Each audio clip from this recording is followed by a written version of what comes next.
બનાસકાંઠા જિલ્લાના ડીસા તાલુકામાં એક દુઃખદ ઘટના બની હતી। જૂના ડીસા વાસણા ગોળિયા ગામના પરેશભાઈ બાબુલાલ ગેહલોતનું રેતી ભરેલા ડમ્પર સાથે થયેલા અકસ્માતમાં અકાળે અવસાન થયું હતું। આ દુઃખદ બનાવને પગલે આજે ગ્રામજનોની બેઠક યોજાઈ હતી, જેમાં આગલા દિવસોમાં આવો બનાવ ફરી ન બને તે માટે ચર્ચા કરવામાં આવી હતી।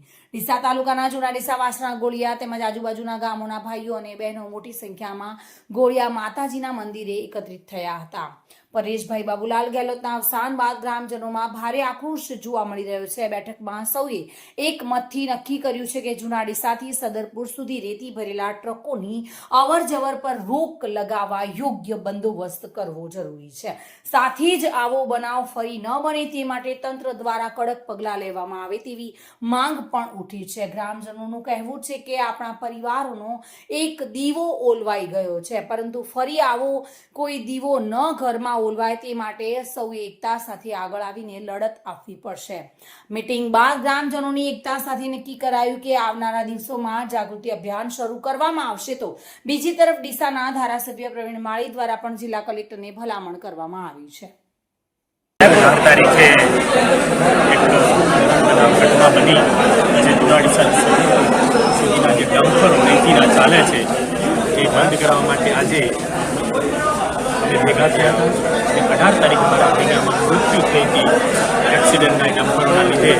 તો અમે આજે ગામ વતી બધા જ ગામના રોડ પર જેટલા ગામ છે 8 ગામ એ 8 ગામના સરપંચો અને એમના વડીલો બધા ભેગા થયા।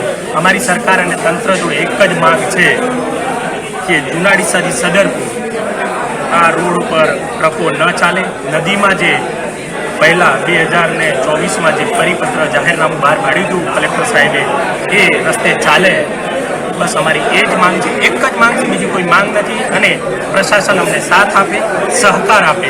આ જોડીને તંત્રને કહું છું કે સાહેબ આ વખતે કોઈ બીજો બનાવ ન બને એના માટે અમે આગળ આવીશું અને જ્યાં સુધી લડત લડવી પડે ત્યાં સુધી અમે લડીશું, મક્કમ રહીશું।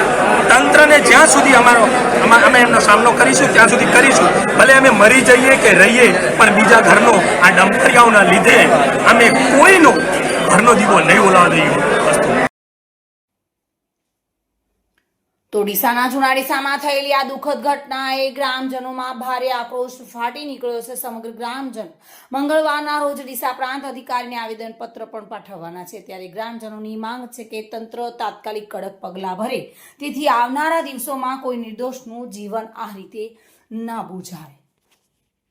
વિપુલ મંડોરા સાથે bureau report, today Gujarati news.